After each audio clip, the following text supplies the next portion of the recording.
Guys, আমি আবার আজকে নিয়ে চলে আসলাম আপনাদের কাছে নতুন রেসিপি বেগুন ভাজা আর পটল ভাজা। পটল আর বেগুনের ভাজা একটা মশলা তেল দিয়ে করব আর একটা বিনা মশলা তেল দিয়ে ভাজা করব। এবার আমি এই মশলার জন্য নিয়েছি দুটা লঙ্কা, অর্ধেকটা পেঁয়াজ, এক টুকরো আদা, রসুন দিয়েছি 5-6টা কোয়া আর একটু নিয়েছি জিরা। এটাকে আমি বেটে নিব মশলাদার পটল ভাজা বেগুন ভাজার জন্য। মশলা করা হয়ে গেল। এবার অর্ধেকটা বেগুন আর অর্ধেকটা পটলকে আমি মশলা দিয়ে মেখে রাখবো।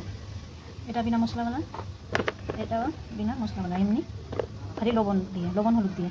আর এটা মশলা আর তেল দিয়ে আমি ভাজাটা করব, পটল ভাজা আর বেগুন ভাজা। আমি লবণ দিয়ে দিলাম পরিমাণ মতো দুটাতেই। এবার দিয়ে দিব হলুদ, এবার হলুদ দিয়ে দিলাম, এটাতেও দিলাম। এটাতে এবার মশলা দিয়ে দেব, মশলা যেটা নিয়েছিলাম এটাতে মশলা দিয়ে মেখে 5 মিনিটের জন্য রেখে দিব। এটাকেও 5 মিনিটের জন্য রাখবো রোস্ট করে, এটাকেও রাখবো 5 মিনিটের জন্য। ভালো করে মাখা হয়ে গেছে, বেশি মশলা দিইনি, মশলা বেঁচে গেছে।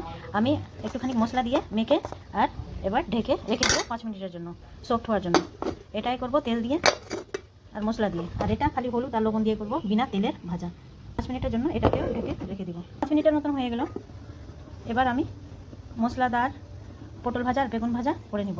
কড়াই চাপিয়ে দিয়েছি, কড়াই গরম হলে তেল দিয়ে দেবো। কড়াই গরম হয়ে গেছে, এবার আমি তেল দিয়ে দেবো। বেশি তেল দিব না, একটু দিব, কারণ এটাকে দিয়ে ঢেকে রাখবো। আমি একটুখানি তেল দিয়েছি কারণ এটাকে আমি দিয়ে ঢেকে রাখবো। তোমরা যদি পারো তো বেশি তেল দিয়ে পাকোড়ার মতন ফুল গ্যাসে ভাজতে পারো। আমি এমনি নর্মাল করছি, এটাকে মিডিয়াম ফ্লেমে রাখতে হবে। তোমরা যদি পারো বেশি তেল দিয়ে পাকোড়ার মতন ভাজতে পারো। আর আমি এমনি এটা একটু তেল দিয়ে ঢেকে আমি এটাকে ভাজবো।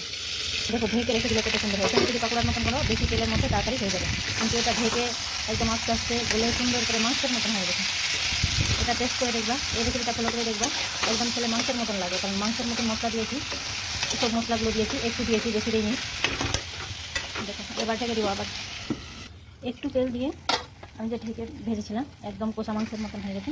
এটাকে আমি বের করে নেবো। এবার বেশি তেল দিয়ে আমি ভাজবো। কষা বেগুন ভাজা পটল ভাজা হয়ে গেছে।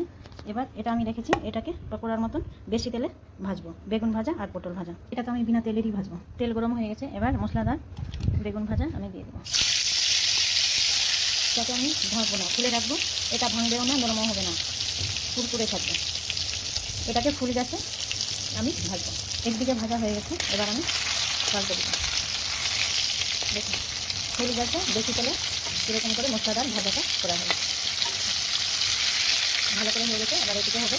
এবার আমি নামিয়ে দেবো। বেশি টাইম লাগেনি এই কুরকুরে ভাজা করতে। এই ভাজাটা খুব সুন্দর করে তেল দিয়ে হয়ে গেল। একটু তেল দিয়ে নরম হবে আর বেশি তেল দিয়ে কুরকুরে হবে।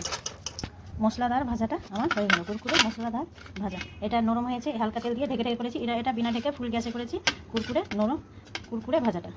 আর এটা নরম ভাজা। এবার আমি করব বিনা তেলের ভাজা, হলুদ আর লবণ মেখে খালি বিনা তেলের ভাজা। কড়াইটা হয়ে গেছে গরম, এবার আমি এটাকে দিতে দিব আর ঢেকে দেবো। বিনা তেলের ভাজা, খালি লবণ আর হলুদ। এবার আমি ঢেকে একদম লো ফ্লেমে রেখে দিলাম। ওয়েল ফ্রি ভাজাটা এবার আমি একবার চেক করে নেব। কত সুন্দর করে গলে যাচ্ছে। একদম লো গ্যাসে ঢেকে রেখে দিব বিনা তেল দিয়ে, একদম সুন্দর করে সফট হয়ে। রোগীদের পক্ষে এই ভাজাটা খুবই ভালো।